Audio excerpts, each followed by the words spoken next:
जय श्री कृष्ण। गुरुर्ब्रह्मा गुरुर्विष्णुः गुरुर्देवो महेश्वरः गुरुः साक्षात् परब्रह्म तस्मै श्री गुरवे नमः। कृष्णाय वासुदेवाय हरये परमात्मने प्रणतक्लेशनाशाय गोविन्दाय नमो नमः। नमामि सद्गुरुं शान्तं सच्चिदानन्दविग्रहं पूर्णब्रह्मपरानन्दम् ईशमानन्दिवल्लभम्।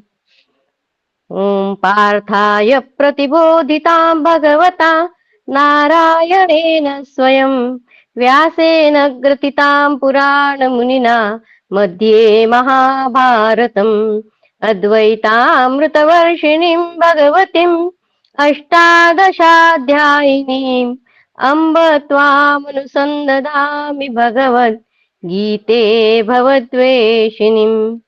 नमोऽस्तु ते व्यासविशालबुद्धे फुल्लारविन्दायतपत्रनेत्र येन त्वया भारततैलपूर्णः प्रज्वालितो ज्ञानमयः प्रदीपः प्रपन्नपारिजाताय स्तोत्रवेत्रैकपाणये ज्ञानमुद्राय कृष्णाय गीतामृतदुहे नमः।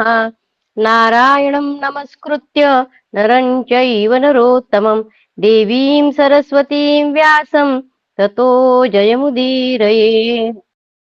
जय श्री कृष्ण। अथ षोडशाधिकशततमोऽध्यायः। पिता की आज्ञा से परशुराम जी का अपनी माता का मस्तक काटना और उन्हीं के वरदान से पुनः जिलाना। परशुराम जी द्वारा कार्तवीर्य अर्जुन का वध और उसके पुत्रों द्वारा जमदग्नि मुनि की हत्या। परशुराम जी का चरित्र हम देख रहे हैं। कल हमने जमदग्नि ऋषि की जन्म की कहानी देखी थी, वहां से हम अभी आगे देखेंगे। अकृतवर्ण कहते हैं, कृतवर्ण जो है वो गाधी जी के सेवक थे। राजन, महातपस्वी जमदग्नि ने वेदाध्ययन में तत्पर होकर तपस्या आरंभ की। तदनंतर शौच संतोष आदि नियमों का पालन करते हुए उन्होंने संपूर्ण देवताओं को अपने वश में कर लिया। वश में कर लिया, यहाँ एक स्टार मार्क है, देखेंगे। यहाँ कुछ प्रतियों में जगह वेदान का पाठ है। संपूर्ण देवताओं को अपने वश में कर लिया, ऐसे कहीं पे लिखा है, और कहीं पे लिखा है कि संपूर्ण वेदों को अपने वश में कर लिया। पाठ भेद वो बता रहे। उस दशा में यह अर्थ होगा कि वेदों को वश में कर लिया, परंतु वेदों को वश में करने की बात असंगत सी लगती है। देवताओं को वश में करना ही सुसंगत जान पड़ता है, इसलिए हमने देवान यही पाठ रखा है। कश्मीर की देवनागरी लिपि वाली हस्तलिखित पुस्तक में यहाँ 3 श्लोक अधिक मिलते हैं, उनसे भी देवान पाठ का ही समर्थन होता है। युधिष्ठिर फिर राजा प्रसेनजीत के पास जाकर जमदग्नि मुनि ने उनकी पुत्री रेणुका के लिए याचना की और राजा ने मुनि को अपनी कन्या बहा दी। उनके जो माता पिता जो थे वो रुचिक और सत्यवती, अभी जमदग्नि और रेणुका। भृगुकुल का आनंद बढ़ाने वाले जमदग्नि राजकुमारी रेणुका को पत्नी के रूप में पाकर आश्रम पर ही रहते हुए उसके साथ तपस्या करने लगे। रेणुका सदा सब प्रकार से पति के अनुकूल चलने वाली स्त्री थी। उसके गर्भ से क्रमशः 4 पुत्र हुए। फिर 5वें पुत्र परशुराम जी का जन्म हुआ। अवस्था की दृष्टि से भाइयों में छोटे होने पर भी वे गुणों में उन सबसे बढ़े चढ़े थे। परशुराम जी एक दिन जब सब पुत्र फल लाने के लिए वन में चले गए, तब नियम पूर्वक उत्तम व्रत का पालन करने वाली रेणुका स्नान करने के लिए नदी तट पर गई। राजन, जब वह स्नान करने लौटने लगी, उस समय अकस्मात उसकी दृष्टि मार्तिकावत देश के राजा चित्ररथ पर पड़ी, जो कमलों की माला धारण करके अपने पत्नी के साथ उस समृद्धशाली अवस्था में देखकर रेणुका ने उसकी इच्छा की। उस समय इसी से विचार किया उसने। फिर त्रस्त होकर उसने आश्रम के भीतर प्रवेश किया, परंतु पतिदेव उसकी सब बातें जान गए। मानसिक विचार उसके मन में आया है उस दूसरे पुरुष को देखकर भी, तो भी उसके पतिदेव उसके सारी मन की बातें जान गए। जमदग्नि जी उसे धैर्य से च्युत हो और ब्रह्म तेज से वंचित हुई देख उन महातेजस्वी शक्तिशाली महर्षि ने धिक्कार पूर्ण वचनों द्वारा उसकी निंदा की, रेणुका की। उसी समय जमदग्नि के ज्येष्ठ पुत्र धूम्रवान वहां आ गए। फिर क्रमशः सुषेण, वसु और विश्वावसु भी आ पहुंचे। भगवान जमदग्नि ने बारी बारी से उन सभी पुत्रों को यह आज्ञा दी कि तुम अपनी माता का वध कर डालो, परंतु मातृ स्नेह उमड़ आने से वे कुछ भी बोल न सके, बेहोश से खड़े रहे। तब महर्षि ने कुपित हो उन सब पुत्रों को शाप दे दिया, अपने ही पुत्रों को। शापग्रस्त होने पर वे अपनी चेतना यानी विचार शक्ति खो बैठे और तुरंत मृग एवं पक्षियों के समान जड़ बुद्धि हो गए। तदनंतर शत्रु पक्ष के वीरों का संहार करने वाले परशुराम जी सबसे पीछे आश्रम पर आए। उस समय महातपस्वी महाबाहु जमदग्नि ने उनसे कहा, बेटा अपनी इस पापिनी माता को अब भी मार डालो, इसके लिए मन में किसी प्रकार का खेद न करो। तब परशुराम जी ने फरसा लेकर उसी क्षण माता का मस्तक काट डाला।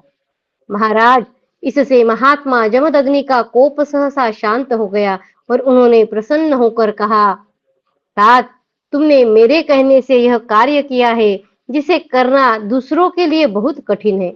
तुम धर्म के ज्ञाता हो, तुम्हारे मन में जो जो कामनाएं हो उन सब को मांग लो। अजी, मेरी माता, उन्हें मेरे द्वारा मारे जाने की बात याद न रहे, आनस उनका स्पर्श न कर सके। मेरे चारों भाई स्वस्थ हो जाए, युद्ध में मेरा सामना करने वाला कोई न हो और मैं बड़ी आयु प्राप्त करूं। महातपस्वी जमदग्नि ने वरदान देकर उनकी वे सभी कामनाएं पूर्ण कर दी। युधिष्ठिर एक दिन इसी तरह उनके सब पुत्र बाहर गए हुए थे। उसी समय अनुपदेश का वीर राजा कार्तवीर अर्जुन उधर आ निकला। आश्रम में आने पर ऋषि पत्नी रेणुका ने उसका यथोचित आतिथ्य सत्कार किया। कार्तवीर्य अर्जुन युद्ध के मद से उन्मत्त हो रहा था। उसने उस सत्कार को आदर पूर्वक ग्रहण नहीं किया, उल्टे मुनि के आश्रम को तहस नहस करके वहां से डकराती हुई होम धेनु के बछड़े को बलपूर्वक हर लिया और आश्रम के बड़े बड़े वृक्षों को भी तोड़ डाला। युद्ध से उन्मत्त था इसलिए। जब परशुराम जी आश्रम में आए तब स्वयं जमदग्नि ने उनसे सारी बातें कही। बारंबार डकराती हुई होम की धेनु पर भी उनकी दृष्टि पड़ी। इससे वे अत्यंत कुपित हो उठे और काल के वशीभूत हुए कार्तवीर्य अर्जुन पर धावा बोल दिया। शत्रु वीरों का संहार करने वाले भृगुनंदन परशुराम जी ने अपना सुंदर धनुष ले युद्ध में महान पराक्रम दिखाकर पहने बाणों द्वारा उसकी परिघ सदृश सहस्त्र भुजाओं को काट डाला। 1000 भुजाएं थी उसकी। इस प्रकार परशुराम जी से परास्त हो कार्तवीर्य अर्जुन काल के गाल में चला गया। पिता के मारे जाने से अर्जुन के पुत्र परशुराम जी पर कुपित हो उठे। अर्जुन के पुत्र परशुराम जी पर कुपित हो उठे और एक दिन परशुराम जी की अनुपस्थिति में जब आश्रम पर केवल जमदग्नि जी ही रह गए थे, वे उन्हीं पर चढ़ाए। यद्यपि जमदग्नि जी महान शक्तिशाली थे, तो भी तपस्वी ब्राह्मण होने के कारण युद्ध में प्रवृत्त नहीं हुए। इस दशा में भी कार्तवीर्य के पुत्र उन पर प्रहार करने लगे। वे महर्षि अनाथ की भांति राम राम की रट लगा रहे थे। उसी अवस्था में कार्तवीर अर्जुन के पुत्रों ने उन्हें बाणों से घायल करके मार डाला। इस प्रकार मुनि की हत्या करके वे शत्रु संहार क्षत्रिय जैसे आए थे उसी प्रकार लौट गए। जमदग्नि के इस तरह मारे जाने के बाद जब वे कार्तवीर्य पुत्र भाग गए, तब भृगुनंदन परशुराम जी हाथ में समिधा लिए आश्रम में आए। वहां अपने पिता को इस प्रकार दुर्दशा पूर्वक मरा देखकर उन्हें बड़ा दुख हुआ। उनके पिता इस प्रकार मारे जाने के योग्य कदापि नहीं थे। परशुराम जी उन्हें याद करके विलाप करने लगे। इति श्री महाभारते वनपर्वणि तीर्थयात्रापर्वणि लोमशतीर्थयात्रायां कार्तवीर्योपाख्याने जमदग्निवधे षोडशाधिकशततमोऽध्यायः। कृष्णाय वासुदेवाय हरये परमात्मने प्रणतक्लेशनाशाय गोविन्दाय नमो नमः। ॐ नमो भगवते वासुदेवाय। ओम नमो भगवते वासुदेवाय। अथ सप्तदशाधिकशततमोऽध्यायः। परशुराम जी का पिता के लिए विलाप और पृथ्वी को 21 बार निक्षत्रिय करना एवं महाराज युधिष्ठिर के द्वारा परशुराम जी का पूजन। परशुराम जी बोले, हाँ तात, मेरे अपराध का बदला लेने के लिए कार्तवीर्य के उन नीच और पामर पुत्रों ने वन में बाणों द्वारा मारे जाने वाले मृग की भांति आपकी हत्या की है। पिताजी, आप तो धर्मज्ञ होने के साथ ही सन्मार्ग पर चलने वाले थे, कभी किसी भी प्राणी के प्रति कोई अपराध नहीं करते थे, फिर आपकी ऐसी मृत्यु कैसे उचित हो सकती है? आप तपस्या में संलग्न, युद्ध से विरत और वृद्ध थे, तो भी जिन्होंने सैकड़ों तीखों बाणों द्वारा आपकी हत्या की है, उन्होंने कौन सा पाप नहीं किया?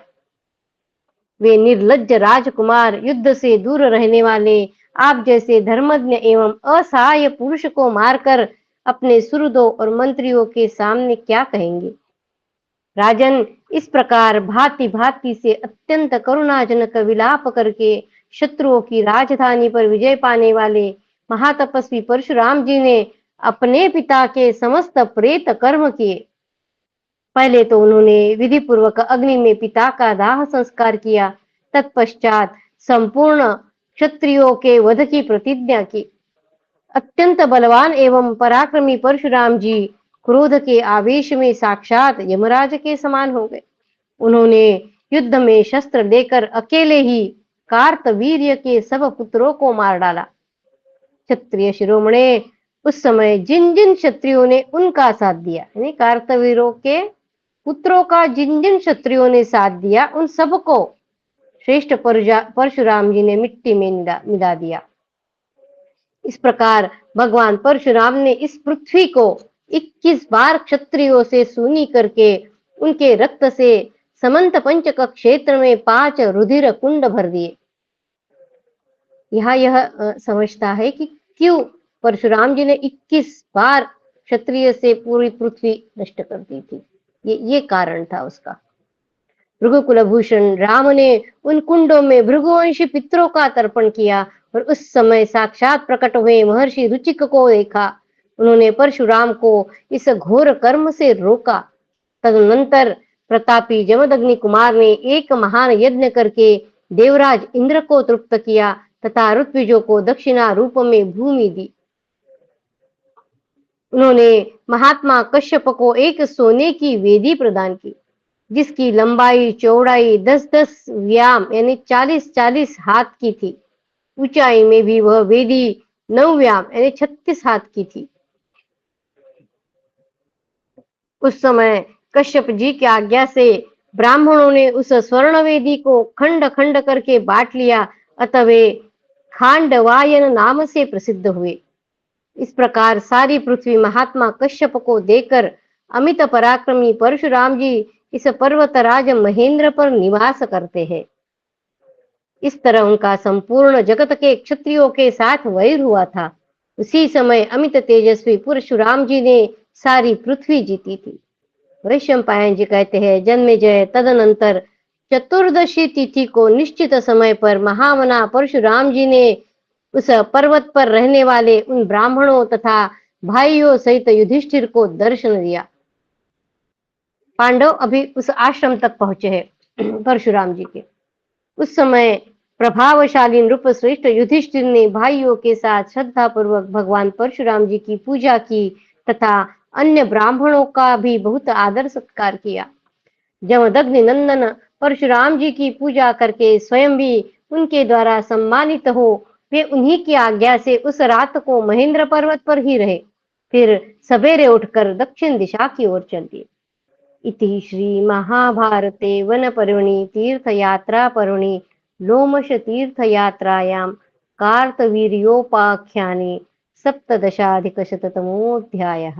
कृष्णाय वासुदेवाय हरये परमात्मने प्रणतक्लेशनाशाय गोविन्दाय नमो नमः। ॐ नमो भगवते वासुदेवाय। ॐ नमो भगवते वासुदेवाय। अथ अष्टादशाधिकशततमोऽध्यायः। युधिष्ठिर का विभिन्न तीर्थों में होते हुए प्रभास क्षेत्र में पहुंचकर तपस्या में प्रवृत्त होना और यादवों का पांडवों से मिलना। वैशंपायन जी कहते हैं, जन्मेजय आगे जाते हुए महानुभाव राजा युधिष्ठिर ने समुद्र तट के समस्त पुण्य तीर्थों का दर्शन किया। वे सभी तीर्थ परम मनोहर थे। उनमें कहीं कहीं ब्राह्मण लोग निवास करते थे, जिससे उन तीर्थों की बड़ी शोभा होती थी।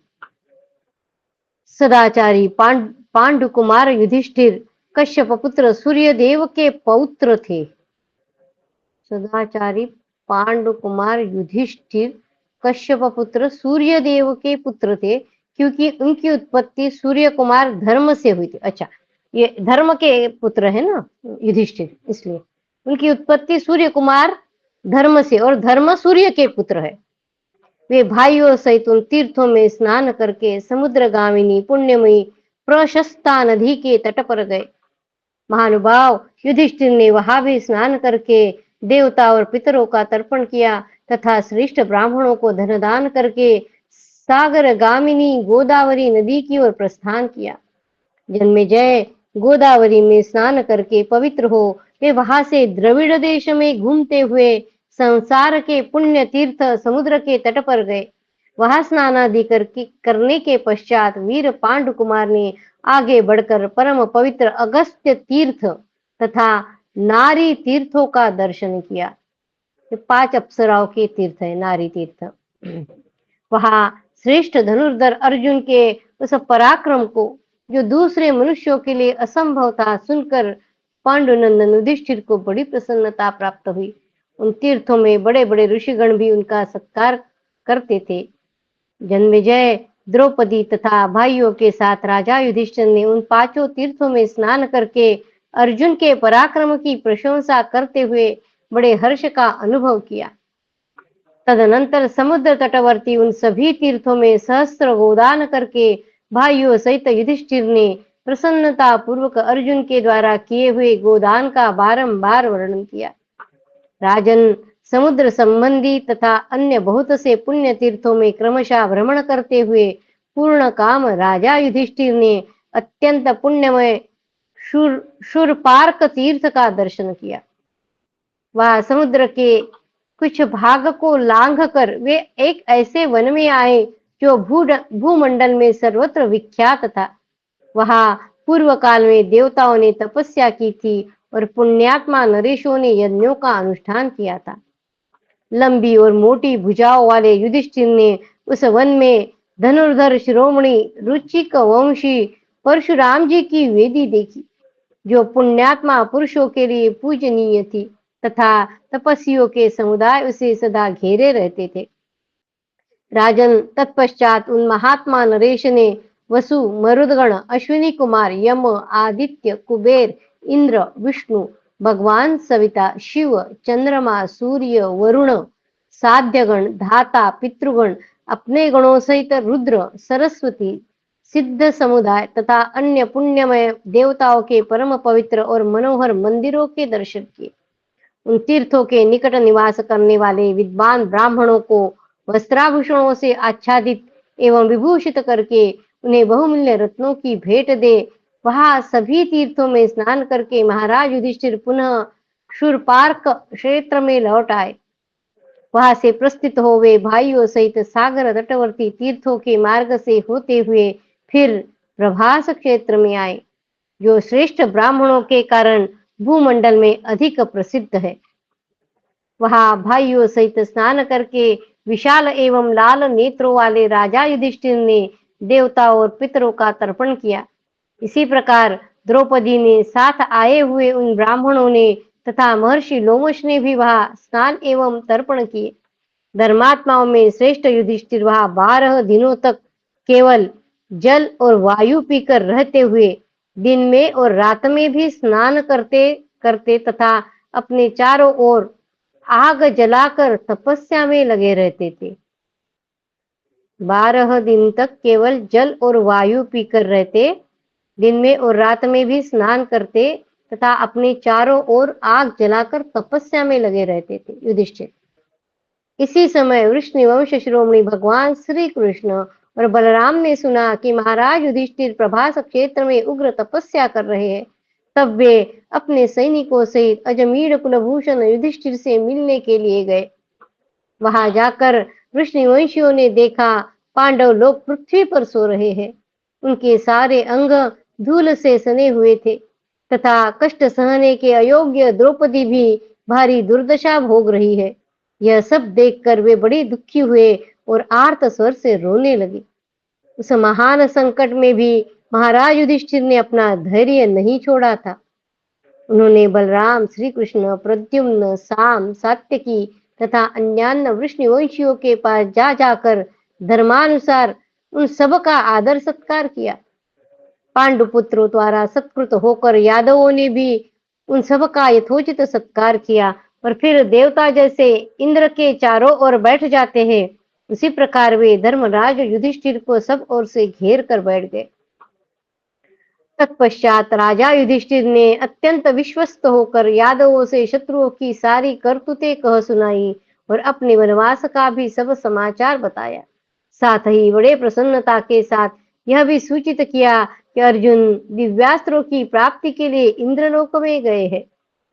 युधिष्ठिर का यह वचन सुनकर उन्हें कुछ सांत्वना मिली, परंतु पांडवों को अत्यंत दुर्बल देखकर वे परम पूजनीय महानुभाव यादव वीर दुख और वेदना से पीड़ित हो और आंसू बहाने लगे। इति श्री महाभारते वन पर्वणि तीर्थ यात्रा पर्वणि लोमश तीर्थ यात्रायां प्रभासे यादव पांडव समागमे अष्टादशाधिकशततमोऽध्यायः। कृष्णाय वासुदेवाय हरये परमात्मने प्रणतक्लेशनाशाय गोविन्दाय नमो नमः। ॐ नमो भगवते वासुदेवाय। ॐ नमो भगवते वासुदेवाय। अथ एकोनविंशति-अधिकशततमोऽध्यायः। प्रभास तीर्थ में बलराम जी के पांडवों के प्रति सहानुभूति सूचक दुखपूर्ण उद्गार। जन्मेजय ने पूछा, तपोधन, प्रभास तीर्थ में पहुंचकर पांडवों तथा वृष्णिवंशियों ने क्या किया? वहां उनमें कैसी बातचीत हुई? वे सब महात्मा यादव और पांडव संपूर्ण शास्त्रों के विद्वान और एक दूसरे का हित चाहने वाले थे, अतः उनमें क्या बात हुई यह मैं जानना चाहता हूँ। वैशंपायन जी ने कहा, राजन, प्रभास क्षेत्र समुद्र तटवर्ती एक पुण्यमय तीर्थ है। प्रभास क्षेत्र समुद्र तटवर्ती एक पुण्यमय तीर्थ है। वहां जाकर वृष्णिवंशी वीर पांडवों को चारों ओर से घिर कर बैठ गए। तदनंतर गोदुग्ध, कुंद कुसुम, चंद्रमा, मृणाल यानी कमलनाल तथा चांदी की सी कांति वाले वनमाला विभूषित हलधर बलराम ने कमल नयन भगवान श्री कृष्ण से कहा। बलदेव जी बोले, श्री कृष्ण, जान पड़ता है आचरण में लाया हुआ धर्म भी प्राणियों के अभ्युदय का कारण नहीं होता। आचरण में लाया हुआ धर्म भी प्राणियों के अभ्युदय का कारण नहीं होता, बलराम जी कह रहे हैं श्री कृष्ण से। और उनका किया हुआ अधर्म भी पराजय की प्राप्ति कराने वाला नहीं होता, क्योंकि महात्मा युधिष्ठिर को, जो सदा धर्म का ही पालन करते हैं, जटाधारी होकर वलकर वस्त्र पहने वन में रहते हुए महान क्लेश भोगना पड़ रहा है। उधर दुर्योधन अधर्म परायण होने पर भी पृथ्वी का शासन कर रहा है। उसके लिए यह पृथ्वी भी नहीं फटती है। इससे तो मंद बुद्धि वाले मनुष्य यही समझेंगे कि धर्माचरण की अपेक्षा अधर्म का आचरण ही श्रेष्ठ है। दुर्योधन अधर्म परायण होने पर भी पृथ्वी का शासन कर रहा है। इससे तो मंद बुद्धि वाले मनुष्य यही समझेंगे कि धर्माचरण की अपेक्षा अधर्म का ही आचरण श्रेष्ठ है। दुर्योधन निरंतर उन्नति कर रहा है और युधिष्ठिर छल से राज्य छीन जाने के कारण दुख उठा रहे हैं। युधिष्ठिर और दुर्योधन के दृष्टांत को सामने रखकर मनुष्यों में परस्पर महान संदेह खड़ा हो जाएगा। प्रजा यह सोचने लगेगी कि हमें क्या करना चाहिए, हमें धर्म का आश्रय लेना चाहिए कि अधर्म का। ये राजा युधिष्ठिर साक्षात धर्म के पुत्र है, धर्म ही इनका आधार है। ये सदा सत्य का आश्रय लेते हैं और दान देते रहते हैं। कुंती कुमार युधिष्ठिर राज्य और सुख छोड़ सकते हैं, किंतु धर्म का त्याग नहीं कर सकते। भला धर्म से दूर होकर कोई कैसे अभ्युदय का भागी हो सकता है? धर्म से दूर होकर कोई कैसे अभ्युदय का भागी हो सकता है? पितामह भीष्म, ब्राह्मण कृपाचार्य, द्रोण तथा कुल के बड़े बूढ़े राजा धृतराष्ट्र ये कुंती पुत्रों को राज्य से निकालकर कैसे सुख पाते हैं? भरत कुल के इन प्रधान व्यक्तियों का धिक्कार है, क्योंकि इनकी बुद्धि पाप में लगी हुई है। बलराम जी कह रहे सब। पापी राजा धृतराष्ट्र परलोक में पितरों से मिलने पर भी उनके सामने कैसे यह कह सकेंगे कि मैंने अपने और भाई पांडु के पुत्रों के साथ न्यायपूर्वक बर्ताव किया है। पापी राजा धृतराष्ट्र परलोक में पितरों से मिलने पर कैसे कहेंगे कि मैंने अपने और भाई पांडु के पुत्रों के साथ न्यायपूर्वक बर्ताव किया है, जबकि उसने इन निर्दोष पुत्रों को राज्य से वंचित कर दिया है। वह अब भी अपने बुद्धि रूप नेत्रों से यह नहीं देख पाता है कि कौन सा पाप करने के कारण मुझे इस प्रकार अंधा होना पड़ा है। कौन सा पाप करने के कारण मुझे इस प्रकार अंधा होना पड़ा है? धृतराष्ट्र के बारे में बोल रहे। और आगे कुंती पुत्र युधिष्ठिर को राज्य से निकालकर अब मैं भूतल के राजाओं में फिर से जन्म लूंगा, तब मेरी दशा कैसी होगी? ये धृतराष्ट्र नहीं सोच रहा है कि पांडवों को राज्य से निकालकर फिर से मैं जन्म लूंगा, तब मेरी दशा कैसी होगी।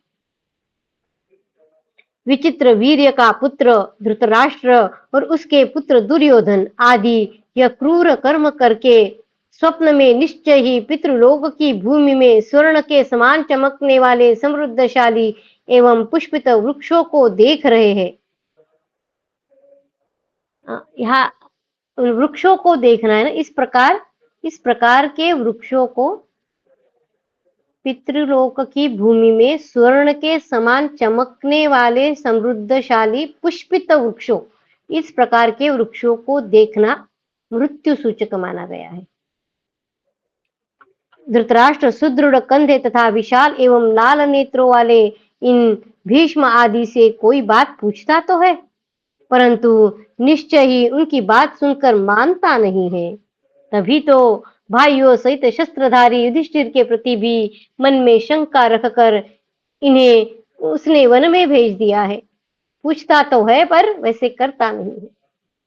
भला वे कौरव इन पांडवों का सामना कैसे कर सकते हैं? ये बड़ी बड़ी भुजाओं वाले भीमसेन बिना अस्त्र शस्त्रों के ही शत्रुओं की शक्तिशाली सेना का संहार कर सकते हैं।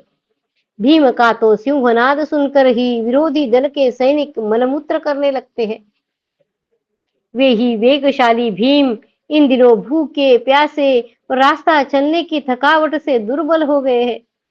इस भयंकर वनवास का स्मरण करते हुए जब वे हाथों में अनेक प्रकार के अस्त्र शस्त्र एवं धनुष बाण लिए शत्रुओं पर आक्रमण करेंगे, उस समय किसी को भी जीता न छोड़ेंगे, यह मेरा निश्चय है। इनके समान पराक्रमी और बलवान वीर इस पृथ्वी पर कोई नहीं है, भीमसेन जैसा। इस समय सर्दी गर्मी और वायु के कष्ट से यद्यपि इनका शरीर दुबला हो गया है, तो भी समर में शत्रुओं में से किसी को भी ये शेष नहीं रहने देंगे।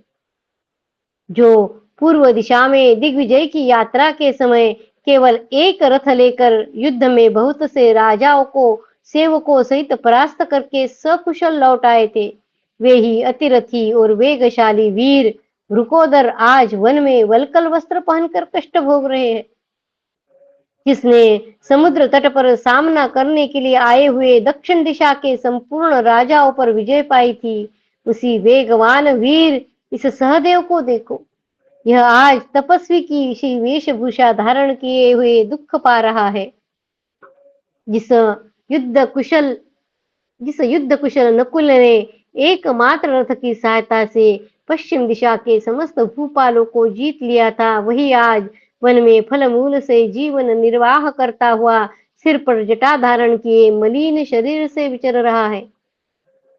जो अतिरथी राजा द्रुपद के समृद्धशाली यज्ञ में वेदी से प्रकट हुई थी, वही यह सुख भोगने के योग्य सती साध्वी द्रौपदी वनवास के इस महान दुख को कैसे सहन कर सकती है। धर्म, वायु, इंद्र और अश्विनी कुमारों जैसे देवताओं के ये पुत्र सुख भोगने के योग्य होते हुए भी आज सब प्रकार के सुखों से वंचित हो वन में जैसे विचरण कर रहे हैं। पत्नी सहित धर्मराज युधिष्ठिर जुए में हार गए, भाइयों और सेवकों सहित राज्य से बाहर कर दिए गए।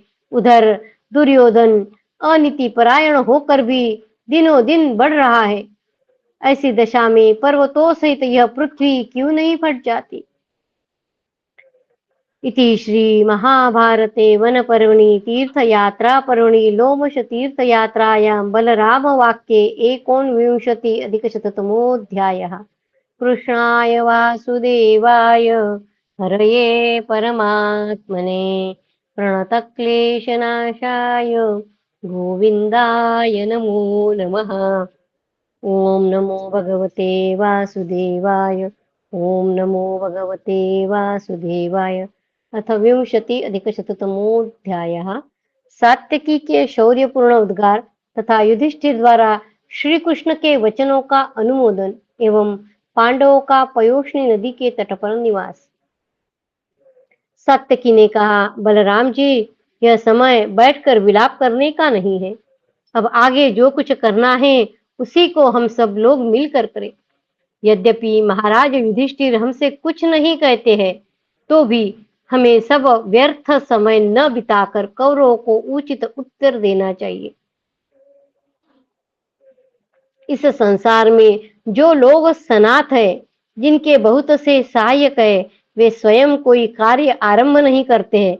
उनके सभी कार्यों में वे सहायक एवं सुहृद ही सहयोगी होते हैं। जैसे ययाति के उद्धार कार्य में शिबी आदि उनके नातियों ने योगदान दिया था। बलराम जी, जगत में जितने कार्य उनके सहायक अपने ही विचार से प्रारंभ करते हैं, वे पुरुष श्रेष्ठ सनाथ माने जाते हैं। जगत में जितने कार्य उनके सहायक ही अपने विचार से प्रारंभ करते हैं, ऐसे जो पुरुष है वो पुरुष श्रेष्ठ सनाथ माने जाते हैं। वे अनाथ की भांति कभी कष्ट में नहीं पड़ते। आप दोनों भाई बलराम और श्री कृष्ण मेरे सहित ये प्रद्युम्न और साम सब के सब मौजूद है। इन त्रिभुवन पतियों से मिलकर भी ये कुंती के पुत्र अभी तक अपने भाइयों के साथ वन में क्यों निवास करते हैं। उत्तम तो यह है कि आज ही यदुवंशियों की सेना नाना प्रकार के प्रचुर अस्त्र शस्त्र और विचित्र कवच धारण करके युद्ध के लिए प्रस्थान करे। धृतराष्ट्रपुत्र दुर्योधन वृष्णिवंशियों के पराक्रम से पराजित हो बंधु बांधवों सहित यमलोक को चला जाए। बलराम जी, भगवान श्री कृष्ण अलग खड़े रहे। केवल आप ही चाहे तो इस समूची पृथ्वी को भी अपनी क्रोधाग्नि की लपटों में लपेट सकते हैं। जैसे देवराज इंद्र ने वृत्रासुर का वध किया था, उसी प्रकार आप भी दुर्योधन का उसके सगे संबंधियों सहित मार डालिए। जो मेरे भाई सखा और गुरु है, जो भगवान श्री कृष्ण के आत्मतुल्य सुहृद है, वे कुंती कुमार अर्जुन भी अलग रहे। मनुष्य जिस उद्देश्य से अच्छे पुत्र की और गुरु प्रतिकूल न बोलने वाले शिष्य की कामना करते हैं, उसे सफल करने का समय आ गया है। जिसके लिए सुयोग्य शिष्य या पुत्र उत्तम अस्त्र शस्त्र उठाता है तथा युद्ध में श्रेष्ठ एवं अपार पराक्रम कर दिखाता है, उसकी पूर्ति का यही अवसर है। मैं संग्राम भूमि में अपने उत्तम आयुधों द्वारा शत्रुओं की सारी अस्त्र वर्षा को नष्ट करके उनके समस्त सैनिकों को परास्त कर दूंगा। बलराम जी, सर्प एवं विष एवं अग्नि के समान भयंकर उत्तम बाणों द्वारा शत्रु के सिर को धड़ से अलग कर दूंगा। साथ ही उस समरांगण में शत्रु मंडली को मैं बलपूर्वक रौंद कर तीखी तलवार द्वारा उसका मस्तक उड़ा दूंगा। सात्यकी कह रहे हैं। तदनंतर उसके समस्त सेवकों से दुर्योधन और समस्त कौरवों को भी मार डालूंगा। युद्ध में भयानक पराक्रम दिखाने वाले योद्धा हर्ष और उत्साह में भरकर आज मुझे हाथ में अस्त्र लिए पूर्वोक्त पराक्रम करते हुए प्रत्यक्ष देखेंगे। जैसे प्रलयकालीन अग्नि सूखे घास की राशि को जलाकर भस्म कर देती है, उसी प्रकार मैं अकेला ही कौरव दल के प्रधान वीरों का संहार कर डालूंगा और ऐसा करते हुए सब लोग मुझे प्रत्यक्ष देखेंगे। प्रद्युम्न के छोड़े हुए तीखे बाणों को सहन करने की शक्ति कृपाचार्य, द्रोणाचार्य, विकर्ण और कर्ण किसी में नहीं है। मैं अर्जुन कुमार अभिमन्यु के भी पराक्रम को जानता हूँ। वह समर भूमि में खड़ा होने पर साक्षात श्री कृष्ण नंदन प्रद्युम्न के ही समान जान पड़ता है। वीरवर, सांब बलपूर्वक शत्रु सेना को मत कर अपनी दोनों भुजाओं से रथ और सारथी से दुशासन का दमन करे। जाम्बवती नंदन सांब रणभूमि में बड़े प्रचंड पराक्रमशाली बन जाते हैं। उस समय इनके लिए कुछ भी असह्य नहीं है। इन्होंने बाल्यावस्था में ही सहसा शंबरासुर की सेना को नष्ट भ्रष्ट कर दिया था। सांब ने, भगवान का पुत्र है सांब। इनकी जांघें गोल है, भुजाएं लंबी और मोटी है। इन्होंने युद्ध में अश्वारोहियों की कितनी ही सेनाओं का संहार किया है। भला संग्राम भूमि में महारथी सांब के रथ के सम्मुख कौन आ सकता है। जैसे अंतकाल आने पर यमराज की भुजाओं में पड़ा हुआ मनुष्य कदापि वहां से निकल नहीं सकता, उसी प्रकार रण क्षेत्र में वीरवर सांब के वश में आया हुआ कौन ऐसा योद्धा होगा जो पुनः जीवित लौट सके। वसुदेव नंदन भगवान श्री कृष्ण चाहे तो अपने बाण रूपी अग्नि की लपटों से द्रोण और भीष्म दोनों प्रसिद्ध महारथियों को, पुत्रों सहित सोमदत्तों को तथा सारी कौरव सेना को भी भस्म कर डालेंगे।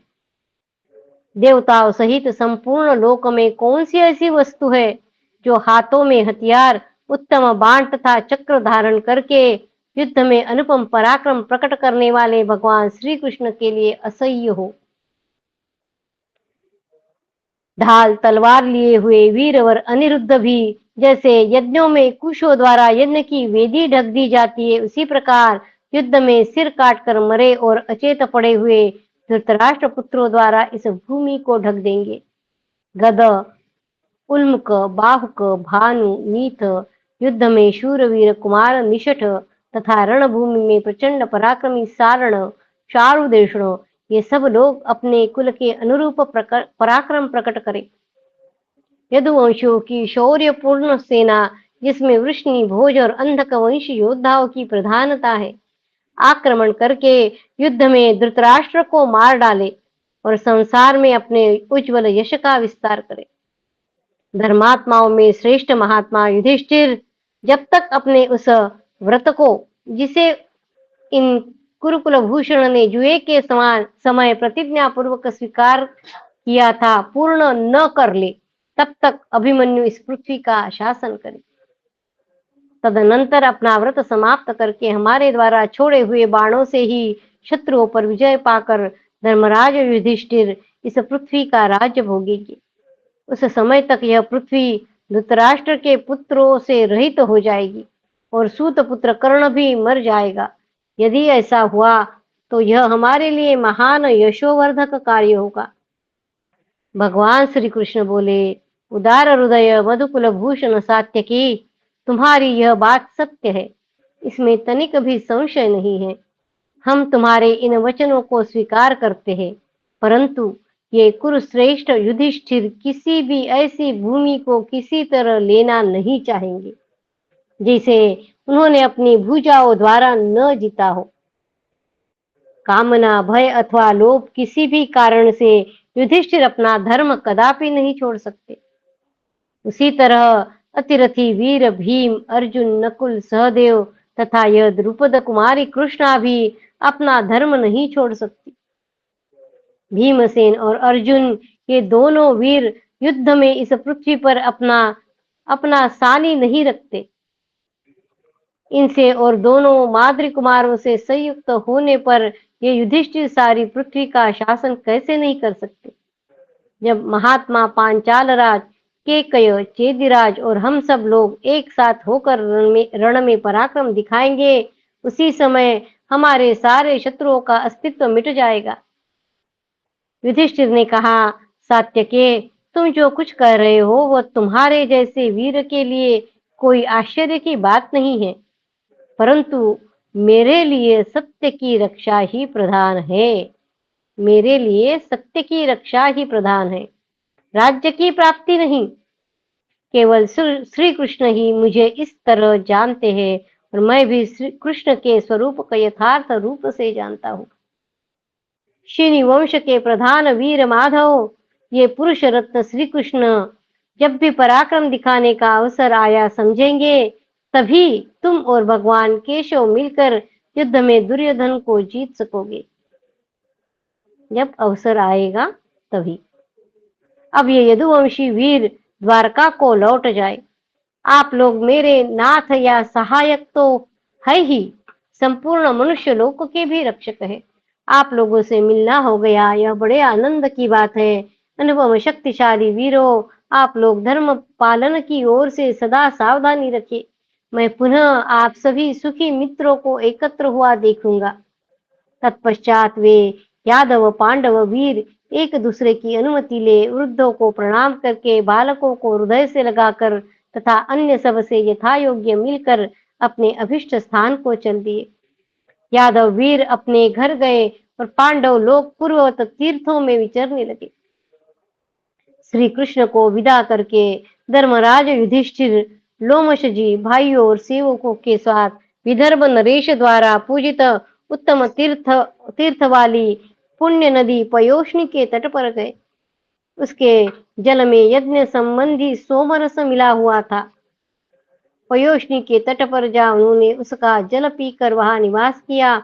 उस समय प्रसन्नता से भरे हुए श्रेष्ठ द्विज उत्तम स्तुतियों द्वारा उन महात्मा नरेश की स्तुति कर रहे थे। इति श्री महाभारते वन पर्वणि तीर्थयात्रा पर्वणि लोमश तीर्थयात्रायां यादवगमने विंशति अधिकशततमोऽध्यायः। कृष्णाय वासुदेवाय हरये परमात्मने प्रणतक्लेशनाशाय गोविन्दाय नमो नमः। ॐ नमो भगवते वासुदेवाय। ॐ नमो भगवते वासुदेवाय। अथ एकविंशति अधिकशततमोऽध्यायः। राजा गय के यज्ञ की प्रशंसा, पयोष्णी, वैदूर्य पर्वत और नर्मदा के महात्म्य तथा च्यवन और सुकन्या के चरित्र का आरंभ। लोमश जी कहते हैं, युधिष्ठिर, सुना जाता है कि इस पयोष्णी नदी के तट पर राजा नृग ने यज्ञ करके सोमरस के द्वारा देवराज इंद्र को तृप्त किया था। उस समय इंद्र पूर्णतः तृप्त होकर आनंद मग्न हो गए थे। यदि इंद्र सहित देवताओं ने और प्रजापतियों ने भी प्रचुर दक्षिणा से युक्त अनेक प्रकार के बड़े बड़े यज्ञों द्वारा भगवान का यजन किया है। अमूर्तरया के पुत्र राजा गय ने भी यहाँ 7 अश्वमेध यज्ञों का अनुष्ठान करके उनमें सोमरस के द्वारा वज्रधारी इंद्र को संतुष्ट किया था। यज्ञ में जो वस्तुएं नियमित रूप से काष्ठ और मिट्टी की बनी हुई होती है, ये सब की सब राजा गय के उक्त 7 यज्ञों में स्वर्ण से बनाई गई थी। प्राय यज्ञों में चशाल, यूप, चमस, स्थाली, पात्री, स्तृक और श्रुआ, ये 7 साधन उपयोग में लाए जाते हैं। राजा गय के पूर्वोक्त 7 यज्ञों में ये सभी उपकरण स्वर्ण के ही थे, ऐसे सुना जाता है। अभी जो उपकरण के साधन बताए यज्ञ करने के लिए, जो जो उनके बारे में बता रहे। चशाल यानी क्या? पहला चशाल बताया था, यूप के ऊपर का गोलाकार काष्ठ यानी चशाल। फिर यूप यानी क्या? यज्ञ का जो स्तंभ होता है उसको यूप कहते। फिर है चमस, चमस यानी सोमपान का पात्र। चौथा है थाली यानी बटलोई थाली। पांचवा है पात्री यानी पकी पकाई रखने का सामग्री पात्र, पात्र यानी श्रुक यानी हविष्य अर्पण करने का उपकरण। यज्ञ में हविष्य डालते हैं तो वो किससे, जिससे डालते हैं वो श्रुक। और श्रुआ घृत आदि की आहुति डालने का साधन, यानी हविष्य डालने के लिए जिसका उपयोग करते हैं उसे श्रुक कहा है, और जिससे घी डालते हैं, घृत डालते हैं, उसको श्रुआ कहा है। 7 यूपों से प्रत्येक के ऊपर 7 चशाल थे।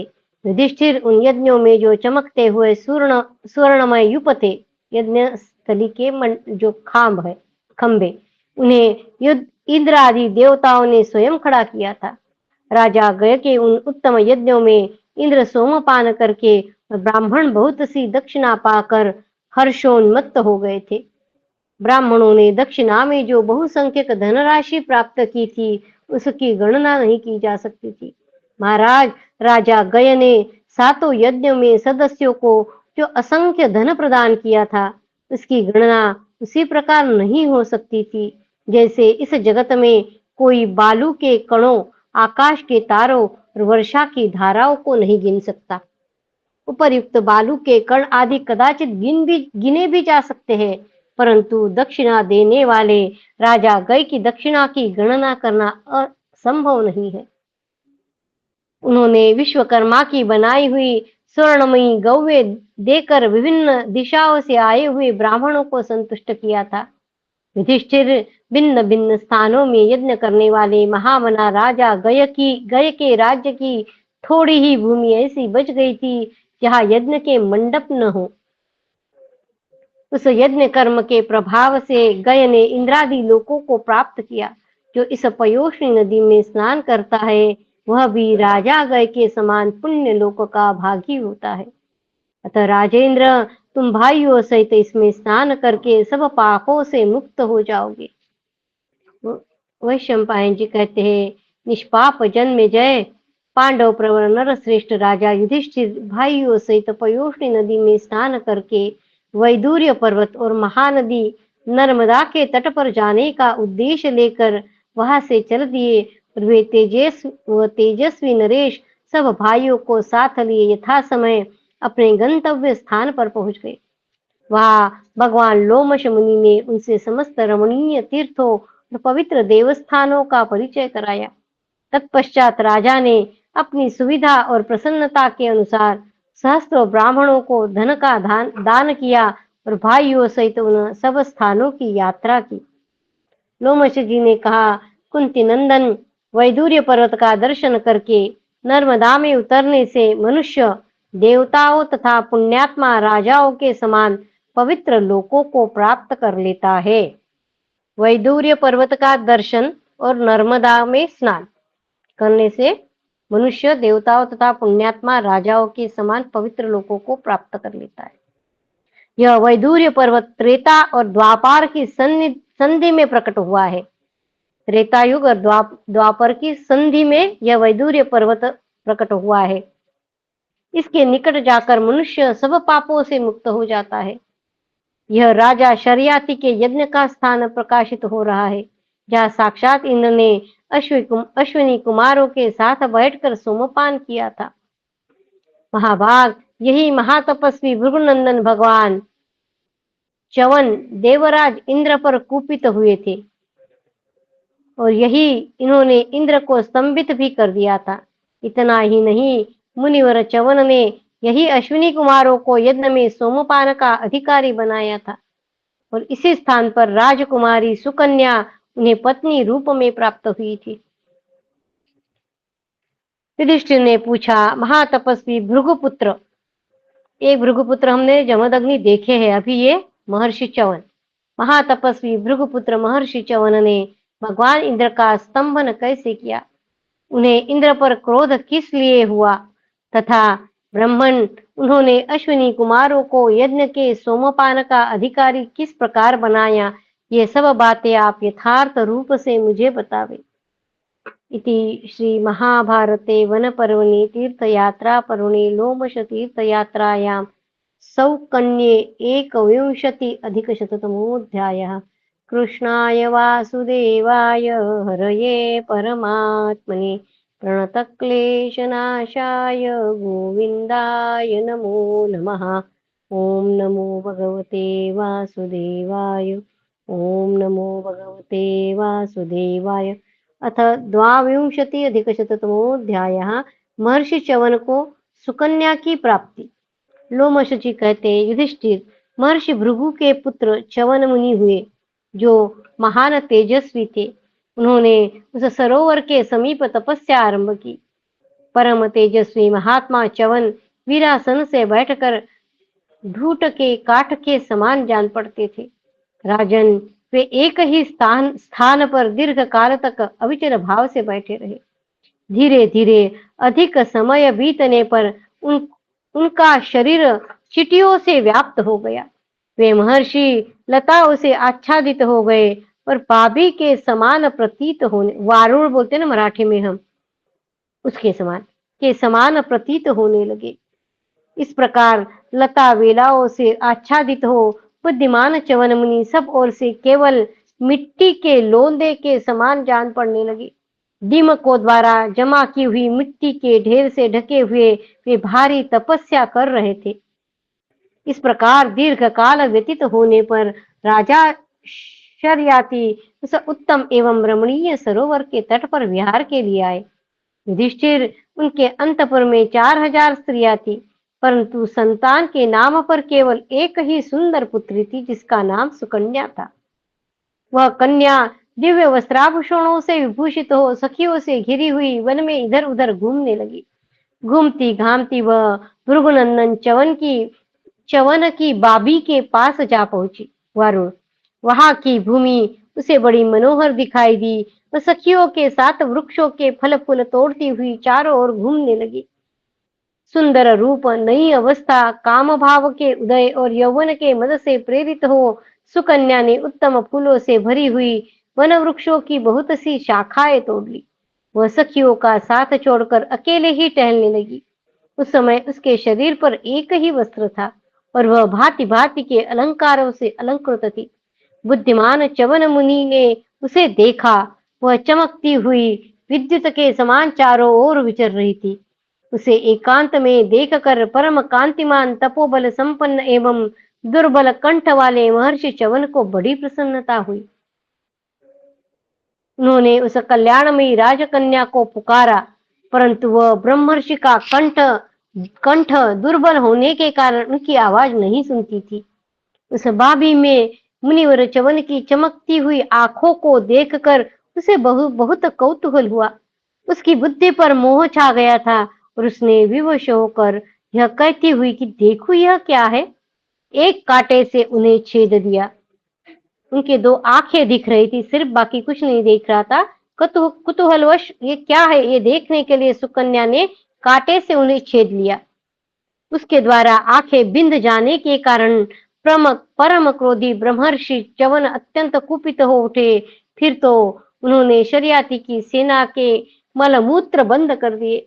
मलमूत्र का द्वार बंद हो जाने से मल अवरोध के कारण सारी सेना को बहुत दुख होने लगा। सैनिकों की ऐसी अवस्था देखकर राजा ने सबसे पूछा, क्या नित्य निरंतर तपस्या में संलग्न रहने वाले वयोवृद्ध महामना च्यवन रहते हैं? वे स्वभावतः बड़े क्रोधी है। उनका जानकार या बिना जाने आज किसी ने तो भी अपकार किया है। जिन लोगों ने भी ब्रह्मर्षि का अपराध किया हो, वे तुरंत सब कुछ बता दे, विलंब न करे। तब संपूर्ण सैनिकों ने उनसे कहा, महाराज, हम नहीं जानते कि किसके द्वारा उनका अपराध हुआ है। आप अपने रुचि के अनुसार सभी उपायों द्वारा इसका पता लगावे।